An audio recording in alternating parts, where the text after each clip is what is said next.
We're beginning Be'ez Hashem Siman Chaf Aleph, Sefer Vayoel Moshe, Maamar Shalosh Shevuos.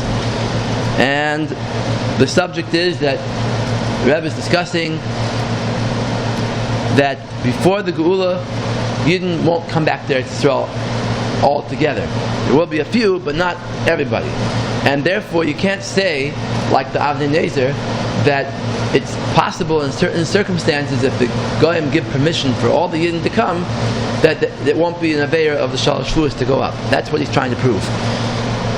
So therefore, he brings a proof from the Rabbi in Masechta Edius, that the Rabbi says, we're going to see, the Rabbi says that even after the Geula comes, even after Hashem gathers in the Yidden from Galus, he won't bring them right away to Eretz Yisrael, but he'll bring them into a different place first. Yeah, that's the Lashon of Kibbutz. That's the Lashon of Kibbutz, is gathering in a place, get ready and gather back to the destined place. Yeah, so therefore, Kal v'chomer, that we won't go to Eretz Yisrael before the Geula. Yeah, even when the Geula comes, we won't go to Eretz Yisrael. Yeah, this isn't the cardinal to distinguish the Lashon of Kibbutz, Asaf, Karesh, and Kal. So Kibbutz is the lowest level of gathering. Uva Perik Beis the Masechta Edius, Mishnah Tes Isa. It says there, Uva Mispar Adoyres Lefanov V'hu HaKetz. Now to understand the Mishnah better, take a look in the Maamar sheet, page 1. It says, Hu Hayo Omer. Rabbi Kiva used to say also, Ha'av Zoich LeBen. The father can give over to the Ben different qualities that he has. B'noi, with his beauty, with koyach, with his strength, with oisher, and his wealth, with chachma, and you could teach him chachma, or maybe it's a genetic thing, with shanim, and his longevity, with misparad. Okay, and then with misparad doiris lefanav v'hu haketz. This is what we're quoting, that the Av can help the son by bringing him closer to the Geula, because Hashem has a cheshbon of doiris to the Geula. Besides the fact that Hashem has a cheshbon of years, he also has a cheshbon of generations. And this father, any father, is bringing his son one generation closer to the Geula. Yes. Shenemar, as it says in the pasuk, Koirei adoiris merosh. Hashem reads the generations from the beginning, and he has a plan when the Geula will come, in what generation.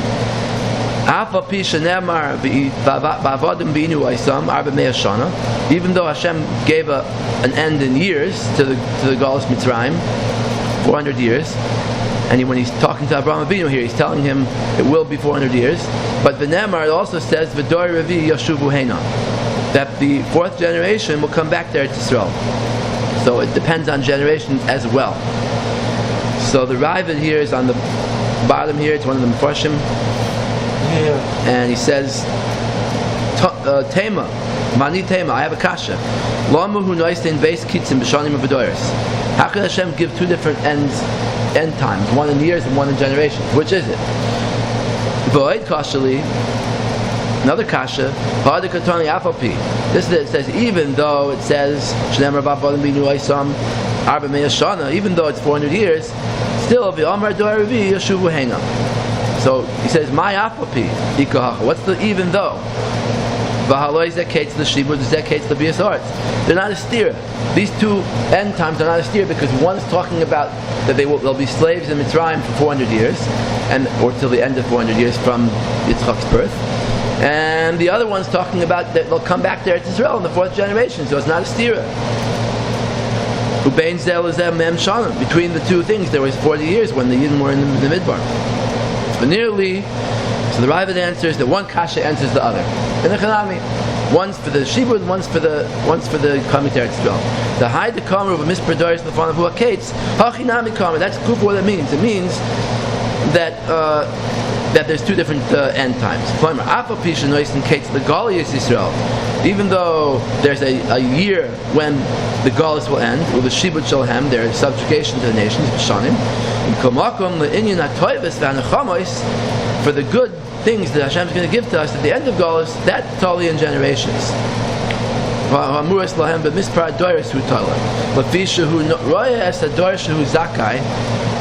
He sees that there's going to come a generation that's going to be tzaddikim. So Hashem waits until that generation comes, and then they'll receive that reward. V'chein haya b'shivu Mitzrayim. So the Rabbi says that's what happened by Mitzrayim, right? Avapi shenigalu, even though they came out of Mitzrayim. They weren't brought right away. They were brought to a place getting ready to leave, which is the lashon of kibbutz. They were mukabitz. They were gathered to the midbar. Shenigalu b'soifar b'am me'eshana loy shavu l'shavas ba'aretz. They didn't come back to Eretz Yisrael ad doira shel Yehoshua. V'chein haya b'galus Bavel. B'soif shivim nigalu. The end of 70 years from the first galus Yoyachin, there was a geula, or maybe it was from Nebuchadnezzar's ascent to power. But there was a case. There was two stages in the Gulas Bavel. There was Koresh giving reshus for some Yidden to come back. Shish Nas Shtaim LeDaryavish, the second year of Daryavish. No, this could mean Daryavish Hamadi or Daryavish Hasheni. I would say, this is Daryavish Hasheni. I've seen other people learn different, but I think the Ravid means this is the second Daryavish, the one who actually built the Beis Hamikdash, and he's saying that the Beis Hamikdash started to be built in the second year of Daryavish. Aval Yerushalayim loy nibnasa. The whole building of Yerushalayim didn't take place ad soif shloshim u'shtayim l'Artachshasta, till the 32nd year of Artachshasta, who was the same as Daryavish, according to Chazal, right? Artachshasta was a title given to every Persian king. Right. Like Paro, to Yuri King, and Caesar to Roman Emperor. Exactly. So therefore they're the same person. So from 2 to 32 is 30 years later. That was when the city was settled. Nehemiah realized that his work was ended, and he went back to Bavel, where he had a job as the king's cupbearer. And that's what's going to happen when Mashiach comes. When Hashem redeems us, the Jews won't go right away to Eretz Yisrael. They'll bring them to the nation, the midbar, the desert of the nations. Yeah. So it's clear that the Geula won't be automatically in Eretz Yisrael. It'll be like it was by Mitzrayim, by Bavel. They'll go to a specific place, then they'll be gathered from there.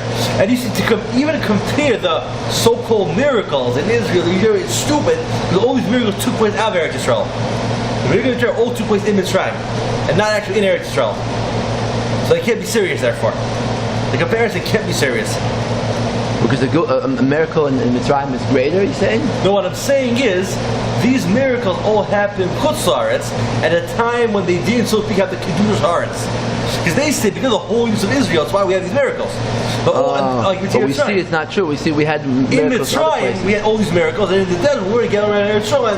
No, you can't consider the miracles of Yeshua greater than the one that we see in Mitzrayim, because it says, "Lo kam now we came over to Yisrael, also after Shalosh Shalas with Paro." So what Moshe Rabbeinu did will be great anywhere that ever was. Even Yeshua. Now, why weren't Yeshua's as great? Because by Yeshua, only the men who were at war saw them. But by Moshe Rabbeinu, the children saw them and the women as well. Yeah. So all the more so Israel are only the men at war, and not 600,000 for sure. Okay. So now I'm going to skip ahead in Vayoel Moshe. He quotes this whole rival here. So I read it inside. So skip to the end. Ad kan l'shoynoi umevur bazeh. So the Rebbe says we see from this rival she'af achar agula. Even after the Gula, Yitzchak Kodesh Baruch Hu la'achnisam miyad la'aretz.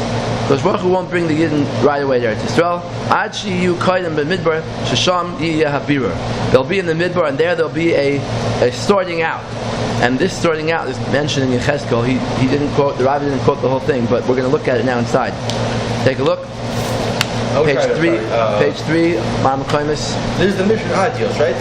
That what I just read was Mishnah, yeah. It's Yechezkel Perachaf. Yechezkel Perachaf. And here's Hosea too. Is there Hosea? Yeah, we're going to get to that in a second. Yeah. So, Chaf, Pasuk, Lamed, Hey. Well, let's start with Lamed Daled. V'hoitzesi eschem min ha'amim. I'll bring you out of the nations. V'kibatzi eschem. I'll gather you min ha'arat. So it's from the lands. Asher nefoitzesem ba'am, where you were scattered to. V'yad chazako v'izrayin etuya. I'll gather you with a strong hand, with an outstretched arm. U'v'chema shvucha. And with anger that's poured out. V'hevesi eschem el midbar ha'amim. I'll bring you to the desert of the nations. V'nishpati itchem sham. And I'll judge you there. I'll debate with you, panim el panim, face to face. Kasher nishpati es avosechem b'midbar eretz Mitzrayim, just as I did in the midbar out of Eretz Mitzrayim. He brought the Jews out of Mitzrayim and brought them into the midbar. Keini shafet itchem, so too I will judge you. Neum Hashem Elokim, v'ha'avarti eschem tachas hashavet. He says he'll bring them under the staff and he'll choose out the good and the bad. And then it says, I'll bring you into my covenant. This is the part about starting out. I'll sort out from you those who rebel against me. I'll gather them, taka. They'll be gathered from the world from their places, but they won't come to Eretz Yisrael. Okay, so that's this birur. And Rabbi Victor Miller used to speak about the birur as being part of Golus. The who? Rabbi Victor Miller spoke about the birur as being part of Golus. In other words, we're not talking necessarily about a literal desert, that they're going to go out into some place where there's nobody living. Golus is like a desert, spiritually a desert. Right. The Malbim says on these psukim, I didn't copy it here, but he says that the desert here is not necessarily a desert, it means a place where the Yidden will have trouble living, they won't have land, they won't have food. Gold is like a desert to us. Right. Because gold doesn't have, everything spiritual like Eretz Yisrael has.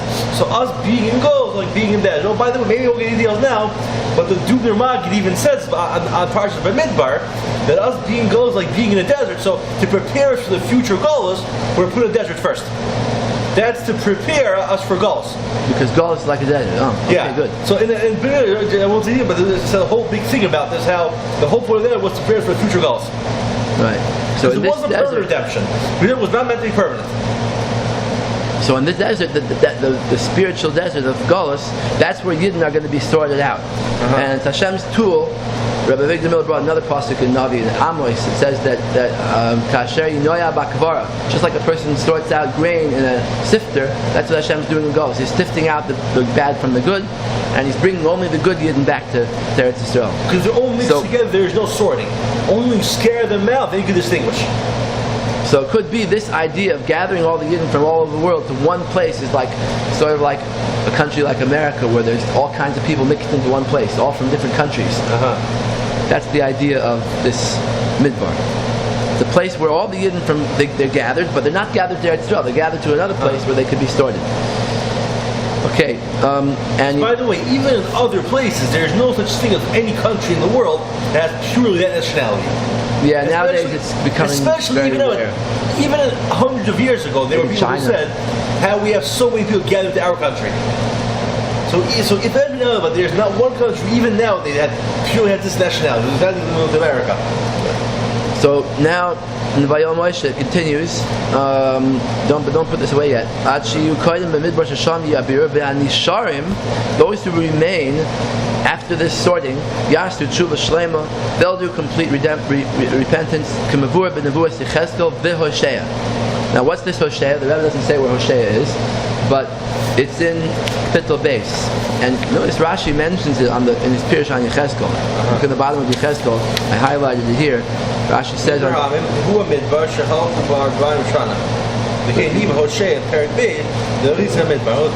right. So this is, by the way, it's the Haftorah for Parshas Bamidbar, 2 weeks ago. And it says in the pasuk Hosea Perek Beis pasuk Tes Zayin, it's talking before that. It talks about how the Yidden sinned and they did Averis, so they're like a Zoina, and then Hashem comes to bring them back. First, He brings them to the midbar. I'll seduce her. I'll convince her. I'll bring her, the mashal for the Yidden, into the midbar. And then I'll speak to her heart and try to convince her to come back and do tshuva. Okay, and Rashi again on this pasuk mentions Yecheskel, so it goes both ways. Rashi says, so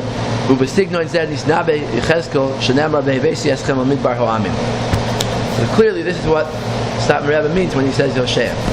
Okay, Ad Kan.